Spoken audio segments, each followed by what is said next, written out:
everyone with an interest in NASH, or more broadly, fatty liver disease, Surf's Up, Season 3, Episode 52 of Surfing the NASH Tsunami. Our second preview of the Liver Meeting 2022 starts now. This week on Surfing the NASH Tsunami. We are still currently missing most people with poor liver health. They are still presenting too late, so any test, even an inaccurate and not the best test ultimately to get people into the system to find their liver disease at an earlier stage, for me is a win-win. In the end, what is going to be used is going to be much different or much less going to be depending on some fine-tuning of the numbers in the populations. It will very heavily depend on what's available in the system. We might be paving the way to inform the regulators which test might outperform one or the other. The whole purpose of using non-invasive tests is that we can eventually get away from using liver biopsy, and some of the conversation we've just had is still with the performance of these tests anchored on biopsies. But there are a couple of related presentations comparing outcomes of patients according to either biopsy or associated non-invasive tests. The conversation with fatty liver disease and with NASH is, we've likened it akin to an alcoholic going in for counseling and the medical professional saying, have you considered not drinking? And it's like, well, no kidding. That would be helpful. And so we see patients presenting with diabetes or obesity, and the advice that they're getting is, well, you should cut back, have better nutrition and some physical activity. And that's hardly news to patients. If we really want to replace FIB-4 with something cheap, machine learning is more complicated, but big health system, we're moving to that. They can start implementing that and spit it out, and it will be more organized, a systemic way to look for things. I think this is a really fertile area. I think over the next few years, in one of a number of directions, this will take off, and it will, for the patients who are self-empowered, are willing to do the work themselves, or the people Louise talks about, to see one FibroScan reading and jump on it. I think we'll have ways for them to go, and a bunch of them.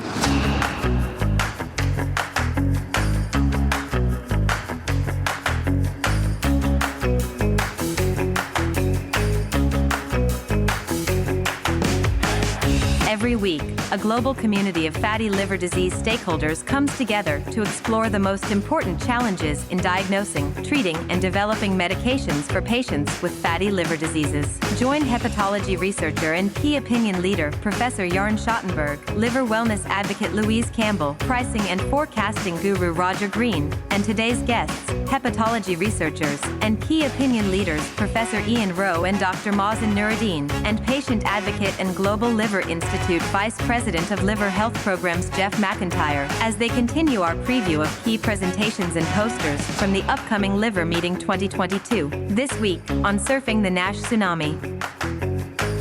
First, happy Halloween or All Saints Day to all who celebrate. I personally figure that my masquerade for the week will be as a podcaster, which is what I do in everyday life, but people don't normally see me walking around with headphones in my ear and a microphone held to my face, so hopefully that will not scare the kids any more than my face would anyway, and it'll go well. Also, welcome to the last day of October, which will turn out to be the best month in the history of this podcast in terms of downloads. I'll talk about that later. And finally, welcome to an episode we did not anticipate originally, which is the second preview of the Liver Meeting 2022. Originally, the plan was simply to do one episode, but when we came on last week, we covered as much space as we did. We had tons of stuff left to get to, decided we would all come back next week. In the interim, entrepreneur physician Dr. Stephen Harrison found that he had conflicts preparing for AASLD, so he wasn't able to join us. But in addition, we're fortunate to have Mazen Noureddin and Rowe with us today. Hey, Mazen, how are you? Oh, I'm not on mute. Hey, how's it going, everyone? It's going great, Mazen. Glad to be here. And if you can remember when you're on mute and when you're not, it'll go a lot better. Because we do this on audio, you can't see Louise throwing back her head and roaring with laughter, and Jeff and Ian merely laughing in the background. I'll tell you what's going on. There are things drilling in my head. How so? We are now in construction for my new institute, which is, I told you the 10,000 square foot, but the 10,000 square foot, they're drilling in my head all day here at work. And I also have construction going on at home. So, hammers, drills, they're part of my life now. So that's why I mute myself often. It's a good idea. And Mazen, we will try to be silent and hope that that's an uncomfortable setting for you, if we can make it that way. We also have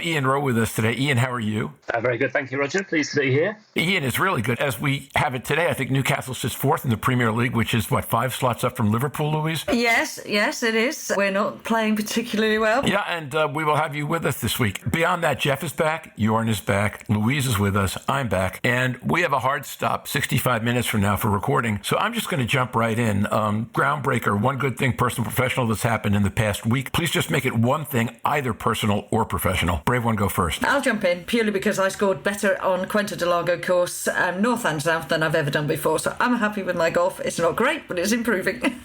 That's a good start. Next. Great. Of course, my highlight is our Halloween party tonight. You guys can tell I'm all dressed up to have the trick-or-treaters at our door later on. I'm really looking forward to go to Washington, of course. But if you go dressed like that, you'll have a splitting headache. That's all I can say. And for anybody who can't see him, which is most of you, has got an axe through his head. It is. Yeah, for those of you who can't see, Jörn is showing up as a split personality, but I mean that literally. He has an axe through his head. And that might give him even more of a splitting, drilling headache than the one Mazen previously described. Mazen, in what movie did Matt Damon have an axe through his head? I don't know, I think it's the next stage of his career, I believe. Okay, who goes next? I'm happy to carry on since I'm unmuted. My thing is forward. I mean, I know like you want before, but I leave tomorrow to Washington, D.C., and I think the place I'm going to is Waynesboro, Pennsylvania, to spend a couple of days with a friend of mine who used to be my ex-boss and the director of the Liver Institute at Cedars-Sinai, a retired surgeon by name Andy Klein. And he was a great support of me, and he retired, and he's now on the farm in the middle of nowhere, living a natural life. So I'm going to go there for a couple of days. I'm not going to say we're going to smoke a cigar just for insurance purposes, and we're going to,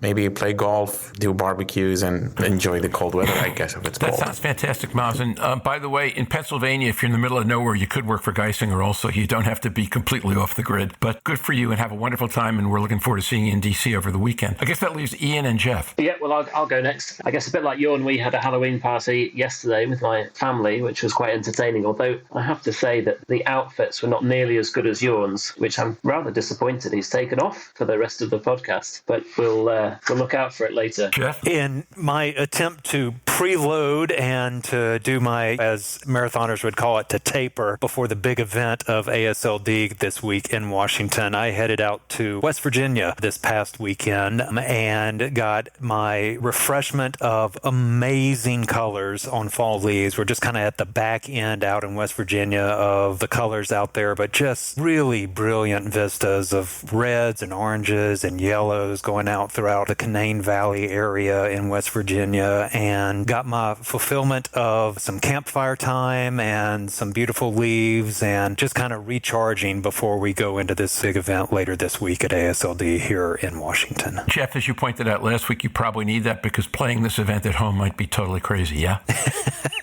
Absolutely. There is a home field advantage, I think, of where we're familiar with everything, but it's full on, and we're excited and ready to engage. Excellent. We have amazing fall foliage, not West Virginia caliber, but pretty nice, looking out over the Delaware River from us, actually. So that's been a fantastic season. I think the best one in at least 10 or 12 years. And my other good news is that when this podcast ends, I'm going to watch my granddaughter in her Halloween parade for the first time and trick or treat with her for the first time. So this is just going to be a fantastic day for many of us. Really excited about that. With that, let's dive into the meeting. You all know the format from last week if you're a listener, or from past events if you're a participant. Grab one poster or presentation abstract that you think will be extremely important or helpful in the meeting and share with us what that's about and why you chose it. Please take about 3 minutes, 4 minutes to do that. The rest of us will have questions. Brave one, go first. Mazen, I know you came pre-prepared. You sent me a list already, so if you want to go first, go ahead. Or Louise, were you coming off mute to do that? Either one of you. I'll let Mazen go. He's got a pre-prepared list.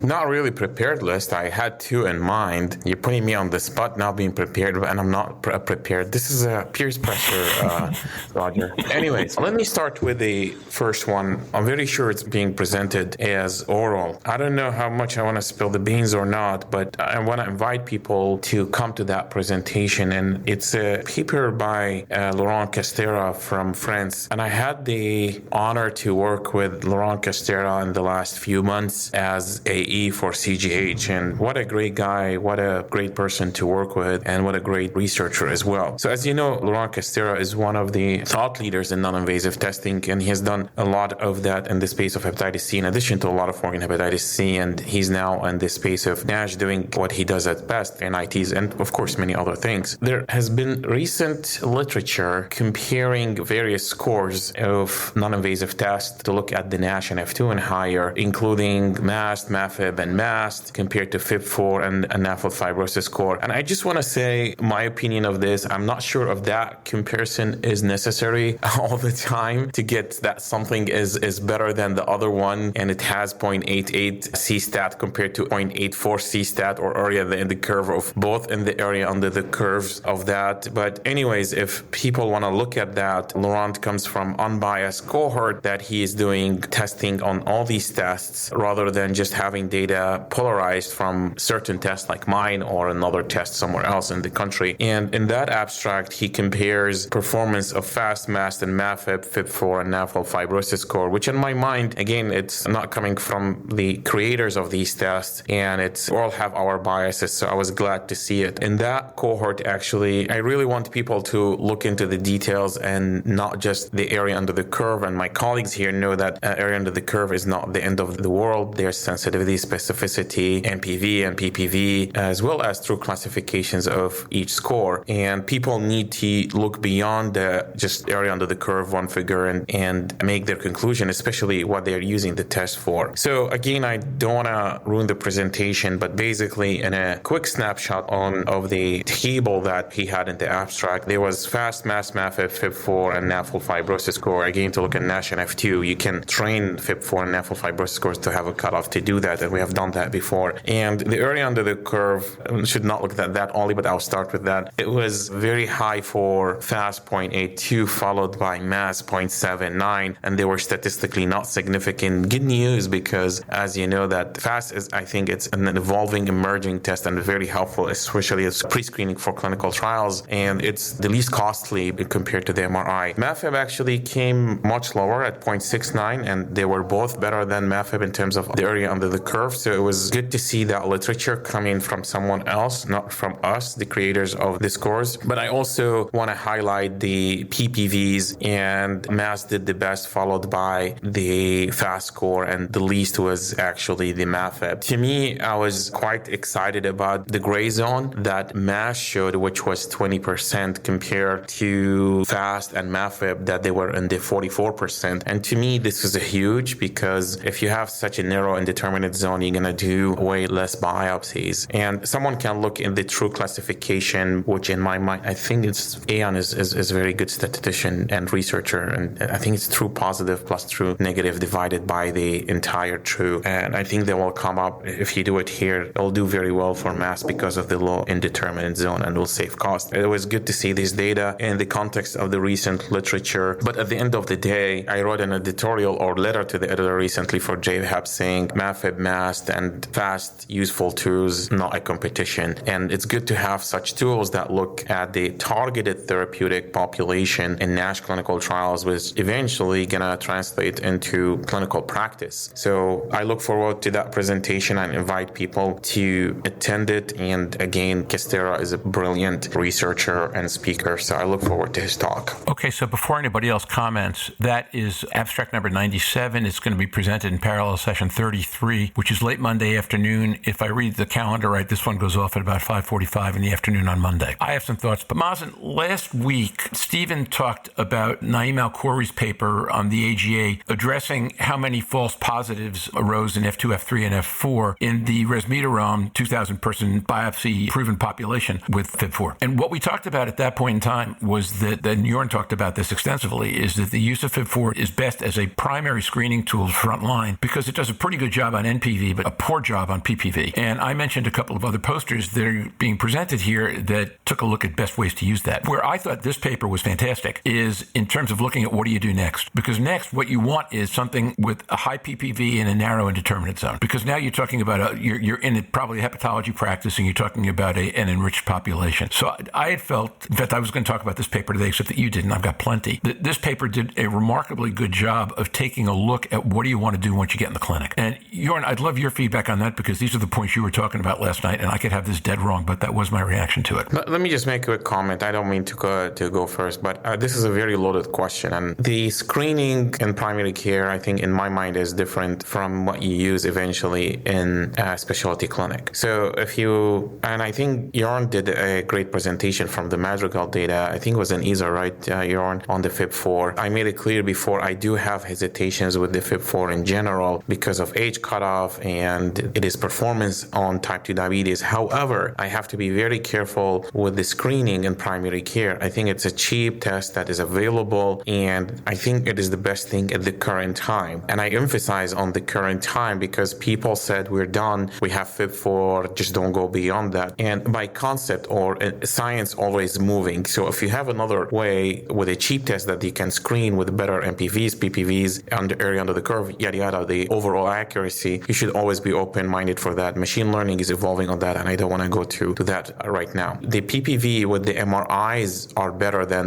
FibroScan or FAST in this presentation. That does not mean I'm proposing for them to be used for screening the general population. And without doing cost-effective analysis, I know that probably would not be cost-effective analysis. I'm interested to hear others, but the question is, should we use a FAST score as a follow-up for FIB-4 or even as a first test? We already published data that the FibroScan, our cost-effective analysis that the AGA cited as a tool to screen started with intracerebral elastography. It did not start with a FIB-4. That's one question. And the other point is my understanding with the transcranial elastography that now they have cheaper options that can be adopted, like the FibroGo, I think, or something that can be adopted in maybe even primary care clinics. It's a lot to talk about. I could be wrong in certain areas and others, but I think this is ongoing debate. But for sure, I would not use MRIs for screening. For sure, those will be, I think the place, for instance, for MAST, it will be the best probably to save cost in clinical trials when you're screened, because you're going to perform way less biopsy in phase 3s compared even to transcranial elastography. There's 10 to 44% difference in the indeterminate zone, but the MRI's place is not screening in the general population. Mazen, this is a great paper. I thank you for raising it. It is the true academic, so it is our goal to define the best test. This paper walks down that lane and compares the different sensitivities, specificities, as you said. In the end, what is going to be used is going to be much different or much less going to be depending on some fine-tuning of the numbers in the populations. It will very heavily depend on what's available in the system. We might be paving the way to inform the regulators which test might outperform one or the other. When we get this into clinical practice, it's probably more like, what is a physician used to and what can he offer? It shows that we have tools that are progressing. Some are better than others. Also depends on the context of use, of course. And as such, in clinical care, we might see then, a plethora of tests being used. On the other side, of course, it's an academic debate, and it's the true task of academia to define the best test here moving forward. Okay, any other thoughts on that? We covered this a bit last week as well. And go ahead, Louise. I just wanted to jump in because obviously I heard last week's and I thought it was an excellent debate. Yes, you've got an enriched population. I think Stephen followed my line in the fact that FibroScan something like your sixth essential test, really, clinical signs and symptoms. And if you got to my world where everybody would be getting their FibroScan as they approach their primary care and therefore they got it, then it makes it a lot easier. We're not there yet, but interestingly enough, there are a couple of sessions looking at primary care screening and how you can make patients and give them the power. You touched on it, Mazen. Do you use, and Stephen and the team last week did, do you use the FAST score after the FIB-4 in those populations, because you've already got the essential bloods required, I suppose, for the FIB-4. I think if you've got access to it in a community setting, then use as much as you've got to try and get the right population to the right place. My general feeling of FIB-4 is not dissimilar to yours. It's not the best test, but it is better than we've had previously. And I think we have to take it back. We are still currently missing most people with poor liver health. They are still presenting too late. So any test, even an inaccurate and not the best test ultimately to get people into the system to find their liver disease at an earlier stage, for me is a win-win. So yes, FIB-4 is not the best test. It will never be the ultimate test, I suppose, but it is picking up more people that we were missing a year ago or 2 years ago. And as we develop on, we will miss less and less. And that's the key for me. Yeah, let me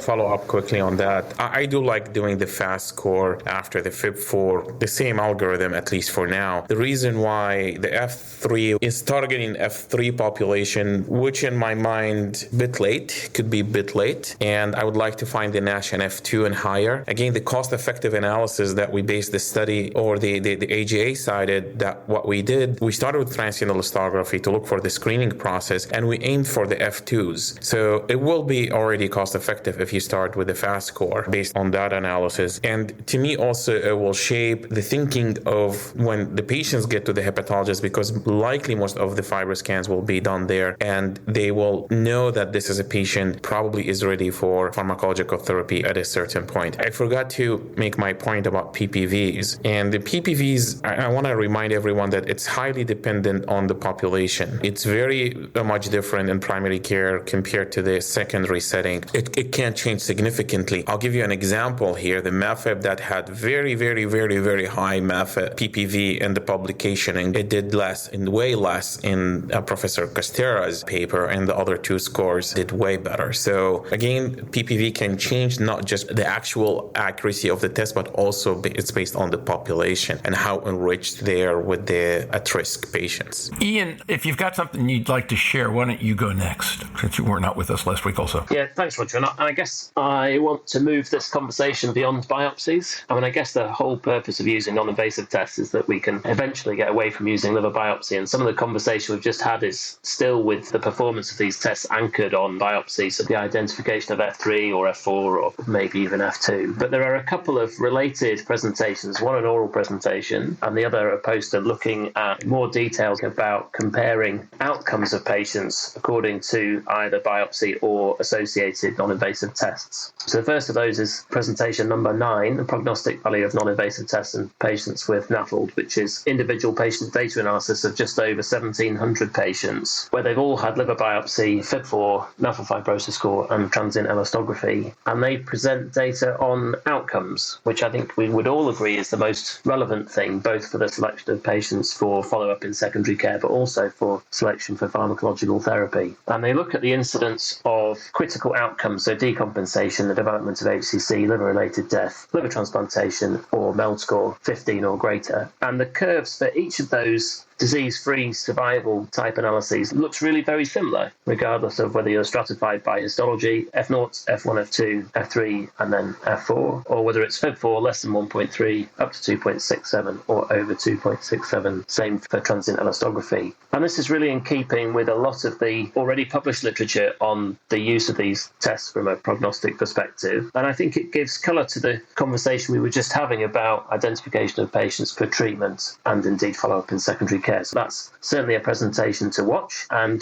the conclusion of the abstract is, I guess the point that we all get to. These findings support the adoption of non-invasive tests as likely accepted surrogate endpoints in clinical trials. That was much more difficult to say than I was expecting. But I guess that the issue with this presentation is this is cross-sectional information at baseline. It doesn't involve any progression or, ideally, response to treatment retarding progression. So with that, I might walk on and talk about the second abstract, which is abstract number 72, which begins to provide some data on progression. So this comes from the NASH CRN, where they've got longitudinal data, including transient elastography for patients with NASH registered in that large, well-recognized cohort. And what they do in that cohort is to watch clinical progression over a number of years and categorize patients initially as unlikely to have cirrhosis by transient elastography using traditional type thresholds with elastography values of less than 12 or so, and then looking at the incidence of progression to cirrhosis using a threshold of 15, and much more importantly, I think, progression to clinical events. Now, the number of participants in this registry is relatively small in a global context, 900 patients, but they're extremely well phenotyped. And of those, about 120 or just over 13% progress to cirrhosis. And if you progress to cirrhosis, according to elastography values, then your risk of developing events is significantly increased. Now, I think that this is the sort of direction that we need to go in terms of understanding the longitudinal impact of changes in liver stiffness values. There's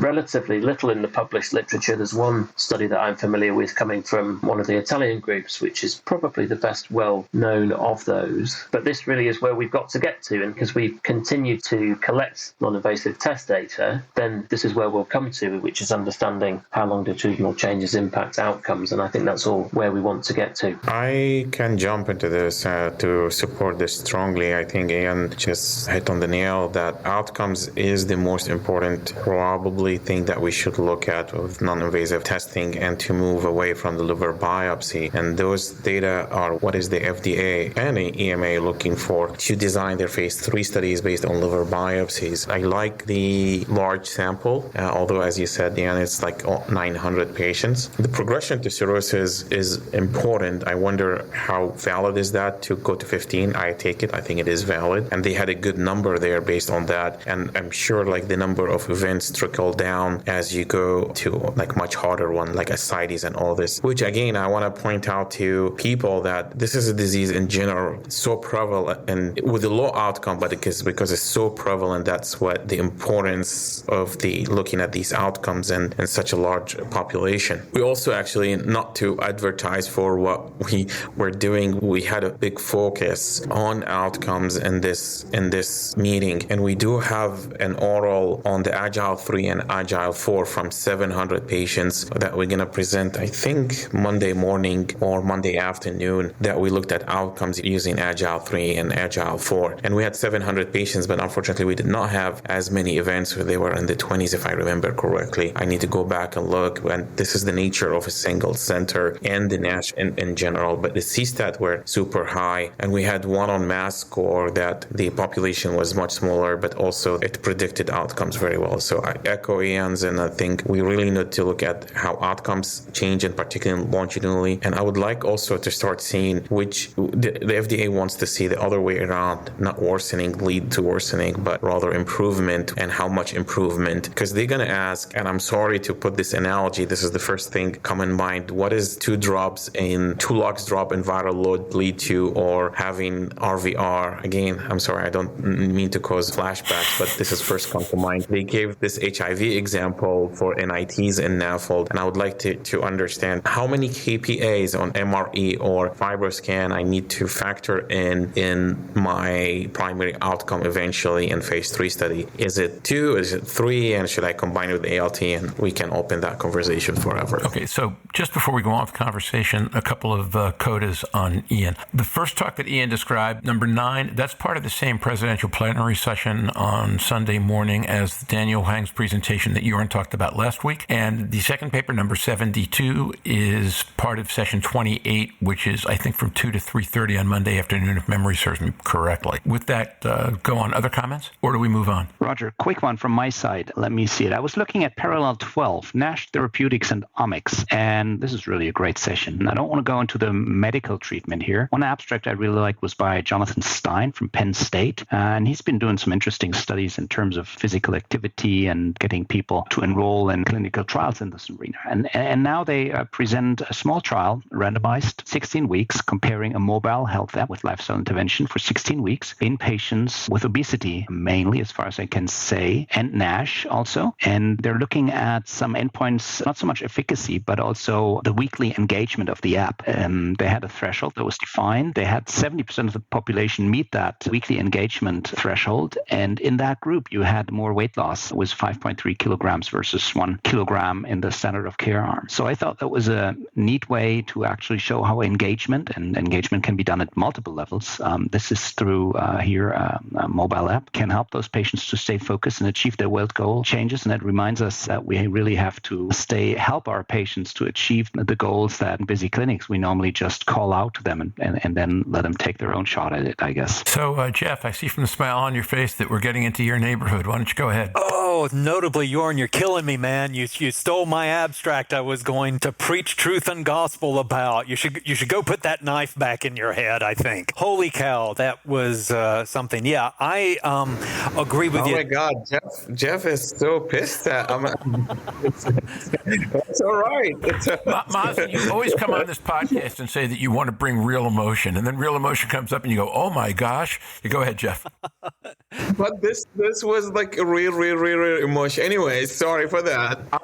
I'm defending my friend, Dr. Schattenberg. I appreciate that, but got to also bring the authenticity to this conversation, too. Yeah, this is an interesting study to me for a couple of things. I mean, you mentioned it last week, Roger, when we had our part 1 of this conversation, and Jörn brings up a couple of interesting points here as well. I took a couple of other interesting elements out of this. I mean, it's a small study to begin with. It's a proof of concept study. But as he mentioned, mentioned, one of the things that he points out is that they had 70% of weekly engagement on this. And that seems pretty significant to me, that they actually had people weekly that continued to use it. And I think that points to two things that are promising. One is that it is a personalized sort of technology. And so I think that holds promise for measurements on clinical trials as they become more and more remote. The ability to be able to gather data, the ability to be able to allow folks to not have to necessarily come into a center or a medical facility of some sort. And so I think that's got some really interesting implications there as well. You know, you get into programs like Noom or any program that is an app like this, and there are, I'll say, controversies and conversations and discussions around the larger group of apps, if you will. You know, there's pros and cons to the usefulness of calorie counting. There's pros and cons to the usefulness of kind of the terms and conditions on the gathering of the personal data. If you've had a conversation with me, you know I'm going to raise that in there somewhere as well. But I think one of the things that really stood out to me in this, well, number one, there were no adverse events. That was really great to hear, that it was solid. But in the absence of adverse events, if that's not too redundant, I think it really points to the benefits of a program. We have seen early on with the conversation with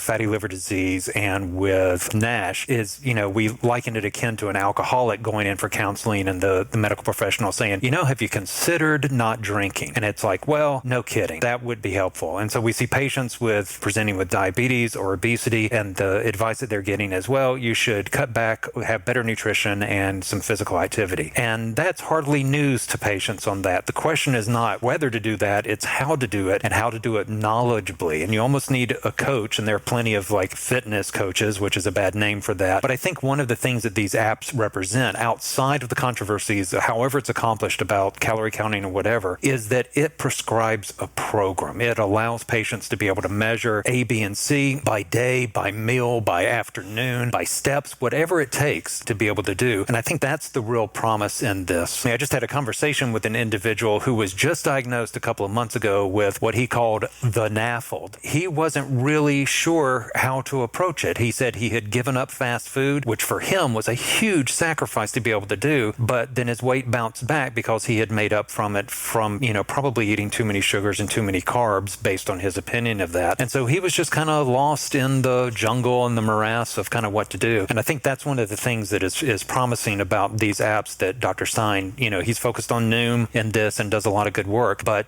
I think that's the promise of this as well, is that it gives patients a program as opposed to just kind of a large principle by which they need to react to. Okay, truth in packaging. My wife's a former Noom employee, and I'm going to talk a little bit about a couple of things in this paper that they don't give me pause, but they raise questions. The only thing that gives me pause, Jeff, is that if you have two groups of 20 for 16 weeks and you report no adverse effects, I'm not that excited. It isn't long enough. It isn't enough people. Every other comment I'm about to make is not about Noom per se. One is, but generally not. Over the last year, that company's laid off 1,500 people, mostly in coaching. That doesn't mean this study isn't good. That doesn't mean Noom isn't good. What that means is that the commercial model that buttresses this study may not be manageable. And you get to the question, who's going to pay, and what does who's going to pay tell you about what you got? One way to interpret this study would be that certain people who go into a program that they're paying for maintain their motivation at least for 4 months, others don't. Now, the ones who maintain for 4 months, do they maintain for 8? Do they maintain for 12? Because we know if you stop maintaining, you're likely to gain the weight back. So we don't know how many people stuck for more than it's encouraging study, don't get me wrong. We don't know how many people stuck for more than 16 weeks. And if the commercial model for that company doesn't hold up, then we have to ask who's going to pay for this and make it work. Now, I happen to look at these companies just for fun, and we're seeing some emerging right now that have decided they can't make a consumer pay model work. So what they're doing instead is looking to invest a lot more money developing healthcare data and getting payers to pay. Commercially, that strikes me as a more viable approach if you can prove it out, but it will take a longer time to get there. And then the third category are the digital therapeutic apps, where they're actually going for FDA approval themselves, at which point they will or won't get reimbursement, but they will be demonstrated to have achieved what they had in mind. I think this is a really fertile area. I think over the next few years, in one of a number of directions, this will take off, and it will, for the patients who are self-empowered, are willing to do the work themselves, or the people Louise talks about, to see one FibroScan reading and jump on it. I think we'll have ways for them to go, and a bunch of them, and this is a really promising first step. But it raises about as many questions to me as it does answers. If I may jump in on a couple of those points very quickly, Roger, is that I think that some of the issues that you've raised there are also issues that are endemic to the quote-unquote diet app or physical activity app industry, if you will, that largely profited and benefited and saw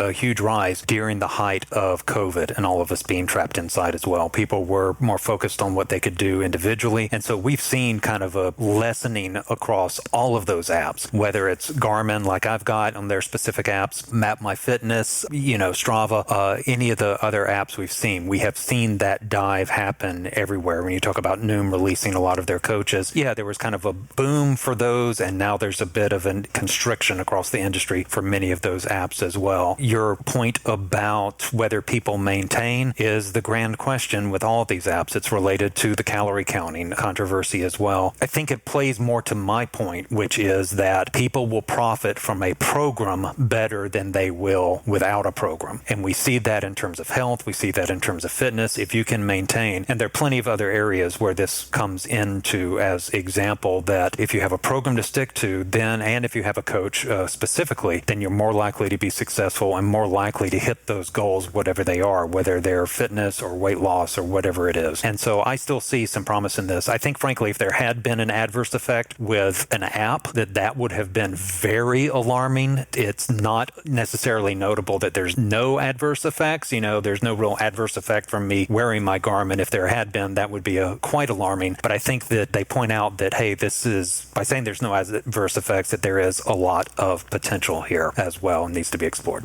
So let me go back with one more thought, kind of quasi on the commercial side. Yes, I agree with everything you said. All those folks did get hurt in the aftermath of COVID, and their projection curves all changed, each and every one of them. I know that's right. What's interesting is, in the history of this business, the people who made money in the diet business first made money by selling food, and coaching became ancillary, and by the way, not very good. Over time, they've tried to improve their coaching, but only so much because they're still stuck making their money selling food. One of the trends we're starting to see now, though, is people selling high-level convenience foods to folks who don't have the time to cook, a higher quality of food. And as I watch these commercials for all these things roll by, I keep thinking that at the intersection of high-quality diet-constructed foods and a program might be where we get to the best consumer-aided answer. Because that way you can make the money on the food, you can provide high-level coaching, but the coaching doesn't have to be the profit source. It can simply be self-sustaining, and people then eat better at the same time. So if you put a gun to my head and said, where's the consumer side answer? I think that's what I would guess today. I would agree with that, Roger. And I'll say it here, too, that I'm willing to yield my time as talking about an abstract, since now I think I've given more time to Jörn's presentation than I have to mine, which was going to be mine anyway, and say that you are correct in that. Absolutely. I think that what we're beginning to see is a rise with some of the groups that I work with, like at the Tufts Food Nutrition Innovation Group, is we have connected with people that are supplying medically tailored meals. And this goes back a little bit to your question of who's going to pay for this. And so they're really pushing for coverage for this. Can it be covered by Medicare? Can it be covered by the insurance groups? And there's a lot of possibility in that. We see already in the veterinary space that there's a huge trend towards genetic testing with animals by some of the same companies that also supply nutrition. And so it's not just being able to predict what's going on downstream with the potential ailment or disease that may occur, but actually being able to then dial in the nutrition that is specialized for that animal in order to be able then to supply it. And so as we look at the combination of,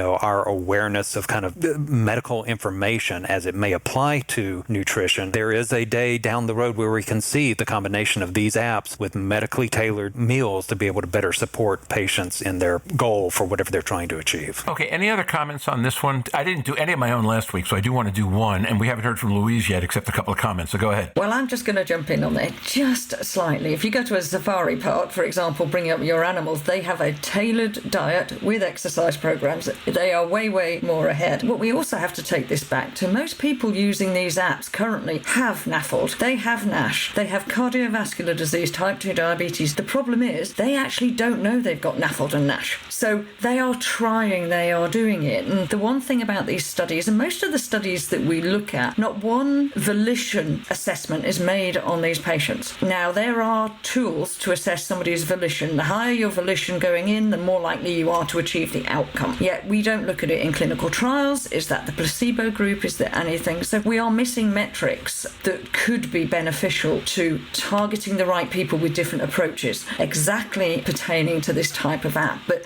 there are lots of apps out there. We just happen to add our app to those apps. So we've got more of a measurement to those patients for volition. And I think that's key. But no, I'm going to let Roger go doing, and then I'm going to come back to the point because my pick is on a similar line. Okay, thanks. So first of all, to those who don't, we will have a extra-sode coming up on Louise's app some point between here and the end of the year. Louise hasn't been in the same country long enough for us to settle down and figure out what to do this between the Portuguese vacation and the upcoming trip to Australia. But we will get to that because I think there's some really interesting things about her app that are worth spending some time on. Last week, I mentioned that one of my real interests in this meeting was the work that was being done around primary care screening, and I shared 3 or 4 abstracts on that subject. I'm going to go back to one of those abstracts today in more detail and a second one. And here, my spin is how to think in the context of metabolic disease more broadly about NAFLD and primary care. And the question goes, are there tools that we can use to educate and drive primary care screening, as Mazen points out, beyond or in addition to FIB-4, that will help primary care doctors understand where the liver fits in all this? These are both posters. Neither one of these made them to presentation, but I think they're fascinating. The first one is poster 2304. The title is Triglyceride Glucose Index for Early Prediction of Non-Alcoholic Fatty Liver Disease, a meta-analysis of 121,975 individuals. That sounds pretty powerful. Basically, the study was spearheaded by folks from the University of Toledo, and what they did was they did a comprehensive lit search in PubMed, Embase, and the Web of Science databases from inception to March 25, 2022. And what they were looking for were observational studies that had any association of the link between the TYG index and fatty liver disease. For those who aren't aware, the TYG index is a triglyceride glucose index, which is gaining some popularity right now precisely because it's an easy thing to gather. We tend to have the numbers that we need to do that. They found 17 observational studies, 121,975 participants, as previously noted. They found that the TYG index, if you used it as a categorical variable, it was highly significant both for the odds and hazard ratios. Odds ratio, the pooled number was 6, and on the hazard ratio 1.7. And if you analyze it as a continuous variable over time, you have an odds ratio of 2.25, which suggests that if you track it over time, you can actually figure out who's doing better. So this is one place where we take 2 measures that are standardly collected, neither of which is currently associated in the minds of primary care physicians with fatty liver disease, and get to demonstrate that by tracking those 2 together, you can actually get a read on NAFLD, metabolic link. The second, and this is the one I referred to last week, is paper 2328 titled Performance of Artificial Intelligence-Enabled Electrocardiography in the Prediction of Non-Alcoholic Fatty Liver Disease. Alina Allen, who was the last author on this paper, actually kind of hinted at some of this last time she was on podcast several months ago. But the idea is that what they did was they did a retrospective study of all adults diagnosed with NAFLD in Olmsted County, Minnesota, Mayo Clinic. Between 1996 and 2019, they did age and sex matched control groups for the same population, and both groups had ECGs performed for clinical reasons within 6 years before and 1 year after study entry. They used an AI-based ECG model with a convolutional neural network. They trained it with 70% of that population, validated it with 10, and then tested it with 20 in the cohorts, respectively. They found almost 29,000 individuals, about 3,500 with NAFLD, about 25,000 and a half controls. And the AI ECG model performed, as they describe it, reasonably well in distinguishing NAFLD cases from controls. AUC was 0.70, and in this population, that was superior or similar to BMI, which was 0.71. Composite of clinical morbidity, such as diabetes, hypertension, or lipids, which was 0.68. Diabetes alone, 0.66. Metabolic panel, 0.56 to 0.67. FIB-4, 0.56. So this is a simple proof of concept study that says that AI-based ECG can detect NAFLD with a performance comparable to BMI alone, superior to other parameters, and we should take a look at that further. Now, that might not stand alone as well as the first one does, but my general point, and Mazen, I think this goes back to what you're saying about FIB-4 a while ago, is that we can look at bringing some of these measures into the primary care evaluative process, and that not only might strengthen the area under curve and improve prediction, but it would also, in the act of doing, show primary care why NAFLD is not merely an abstraction about liver disease that is going to matter for 20 years. And I think that's a thing worth doing and a kind of an innovative piece to have as part of the process of doing it. Yeah, I mean, I agree with you, Roger. Sometimes certain people, they have hard time with machine learning because it usually includes a lot of variables. And they say, well, it's not like the FIB-4 is simpler, but this is the idea. Eventually, they're not going to sit down and click or enter 17 variables, rather that the machine should spit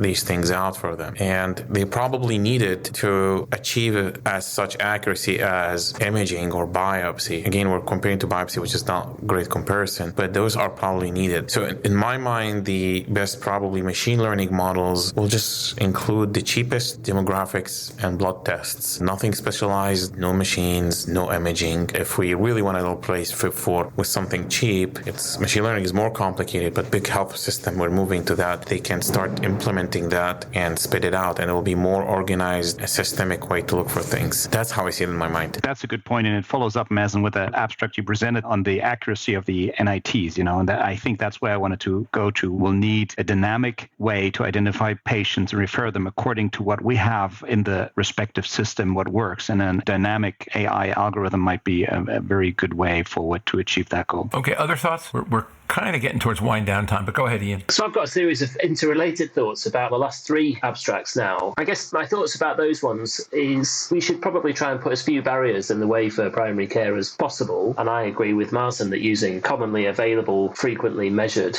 variables is the way to go. Anybody who's looked at ECGs and people who've got a high BMI know that the complexes get smaller. And a lot of me wonders whether the AI that's trained on the ECG is simply just a proxy measure of BMI. And if it's as good as BMI, why not simply use BMI? That's a sort of example as to where making this issue more complicated than it needs to be is a good one. We need to keep it simple in primary care. Stephen's not here, so we should just remember to keep it simple, and I'll not repeat the second S. But that's the way to practice or to encourage practice in primary care, make it as easy as possible and show everything's got high value. And then the question is what you do for those patients where you identify metabolic risk factors and the presence of NAFLD. And we've talked about using non-invasive tests for risk stratification, but we've also talked about diet and weight loss interventions. And the answer is that all of those patients get referred for a weight loss intervention, regardless of whether they've got NAFLD and fibrosis or not. And the way to come back to the talk about the sort of Noom approach, the way that was addressed in the UK was to do large effectiveness trials of existing providers, which at the time was Weight Watchers, I think is worldwide, and Slimming World, which is more of a UK intervention. And they demonstrated effectiveness, and then they were commissioned by primary care services to deliver weight loss management in the community. And I think that's really where we've got to go. I think there are important questions for a NAFLD population, whether one diet is really better than another in terms of reducing liver fat and reducing the rate of progression of fibrosis, and possibly also the safety of substantial and rapid weight loss in the cirrhotic population. But otherwise, I think that we should learn from existing data where it's available and encourage large-scale trials in patients with obesity, and if possible, measure liver parameters. But if not, just let them get on with it and know that those interventions are effective for weight loss in the population and use those before we do anything else. So I'm going to take moderator's prerogative, and I'm going to make that Ian's closing comments. I'm going to make the thing I said before that my closing comments, and I'm going to ask closing comments to center around this issue, which is what can we do best to drive care to primary care in a way that they can manage and they understand why they need to be doing it more aggressively than they have in the past, which is kind of where we've been for the last 20 minutes in different shapes and forms. Louise, Jeff, Mazen, Jörn, go ahead. My comment on that would be, having recently been to a primary care meeting, liver was not represented, as I said the other week. If we are not where primary care meet to find out new innovations, what's important, where commissioners are there, where other pharma are there, then from what I saw, primary care do not believe liver is a problem because we do not turn up at their sessions. We invite primary care to AASLD, to EASL, to these meetings, but if we do not, as a community, turn up in their space when everybody else is pitching for their time, for disease as a big picture, if we are not present where primary care meet and see what is the coming way, we're not going to breach the barriers there. And I think we need to, as a community, look at our strategy to incentivize primary care that liver disease is a problem to them. Okay, I'll jump in there, Roger. There's a couple of different directions that we could come at primary care from. Certainly, if and when there is a drug approval, I'll feel like primary care physicians will feel like that they have something that they can prescribe against at that point, or maybe get into the chain of care, the pathway of care a little more easily. I do feel, however, that this is one of those issues that's raised quite often without a plan, if you will. Primary care needs to be involved, and it's not quite finger pointing, but it's like we've got to do something to get primary care more involved. We need to be, as Louise said, where primary care is, and it tends to be a bit of a scattershot approach in this way. And I want to shout out especially, and I think he's been on the show here, Michael Patel from the Fatty Liver Alliance in Canada, who is going to be holding the very first NAFLD and NASH Primary Care Summit in December. I'm speaking at it, and I'm sure a few other folks here are probably involved with it as well. It's addressing a criticism that I've had about this, is that our approach about it has been scattershot, is that we need to do something around primary care, but most of what we have done around primary care as a field has been to to say we need to do something around primary care. And there hasn't really been a strategy about it. There hasn't really been any sort of effort to consolidate our talking points, our strategy, to bring them in, to sell them on why it is, to see who's going to be the best to make that point. I would argue from our perspective, it's probably going to be a patient organization like GLI, that we're the ones that can raise the issues because we're the through line and we're the working partner throughout all the stages of this in the field. But there's also an important place for payers to be in that discussion as well. And so to me, that's the one thing. If I had to land on one thing, as you asked there, Roger, it would be that we need to have our stuff together a little better as a field addressing primary care. And I'm hopeful that this conference that Mike is putting together will be a first step in that. This was very helpful today. I look forward to the meeting. Thank you, everyone, for the discussion. I wanted to point out to an oral for therapeutic agent. It's called HU6. I don't have time for that, but it's a mitochondrial uncoupler. I think it has great results also. It will be presented in the AASLD. Thank you, listeners. We will post the number and time on that when we post this episode. Jörn,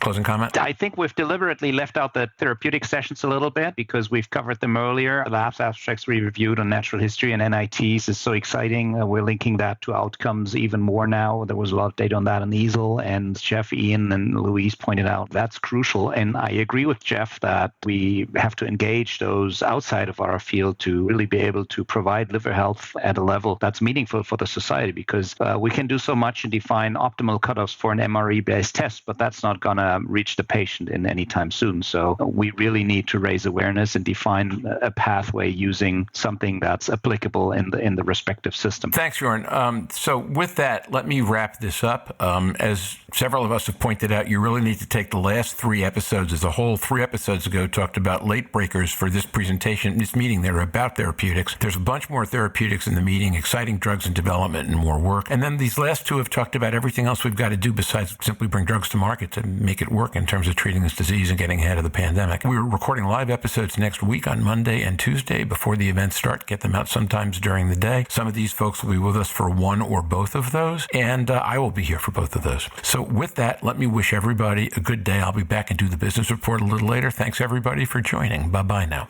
And now for the Season 3, Episode 52 Business Report. Slava Ukraini, Heroyam Slava, glory to Ukraine, glory to heroes. As water and heat become scarcer in Ukraine, let's send good thought and spirit their way and respect the energy and the courage with which they go on. Plans for AASLD 2022 have mostly taken shape.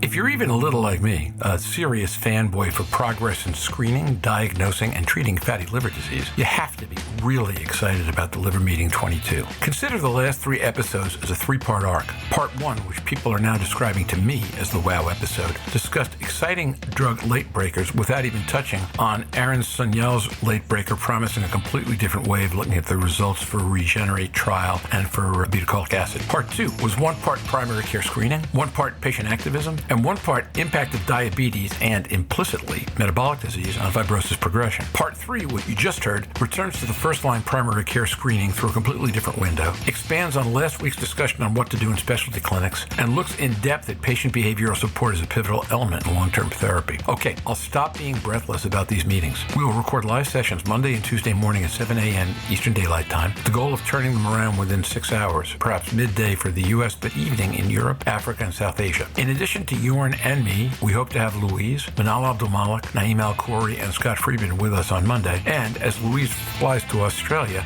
Stephen Harrison and Jeff McIntyre with us Tuesday. We still have 15 invitations for Tuesday outstanding, so I'm confident some more really top-notch folks will join Stephen and Jörn for a session that will be all about the Monday late breakers and other drug papers. The following Monday, we hope to record 2 sessions, an AASLD wrap-up, which will drop that week, and a diet-focused special with Shira Zelbersagi making her first appearance on this podcast due to drop the following week, which, as you may know, is Thanksgiving in the U.S. If you're in the U.S., trust me, you know that already. Today, we welcome a new sponsor.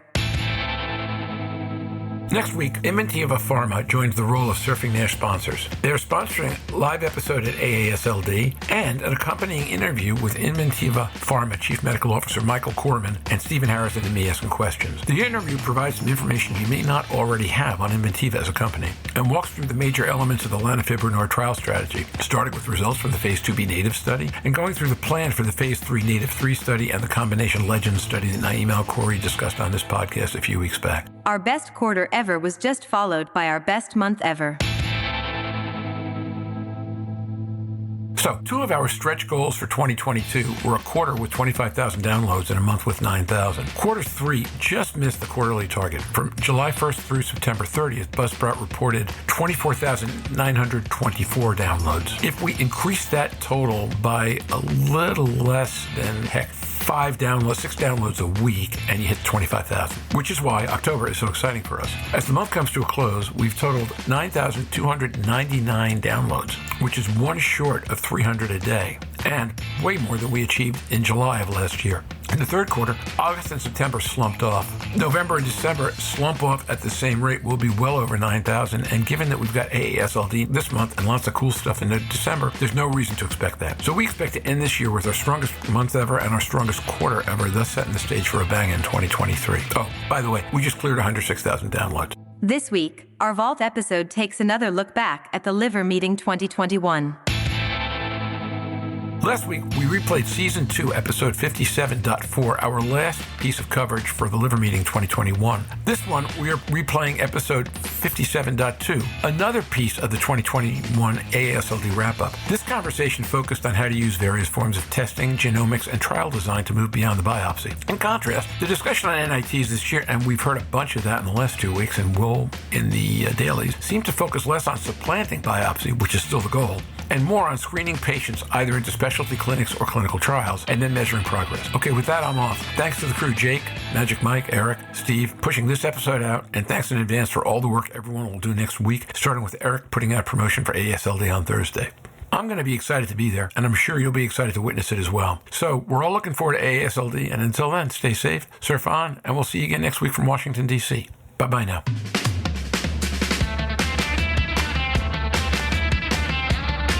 Have any questions for the surfers? You can send them to surfingnash.com, and we will answer on the podcast or the website.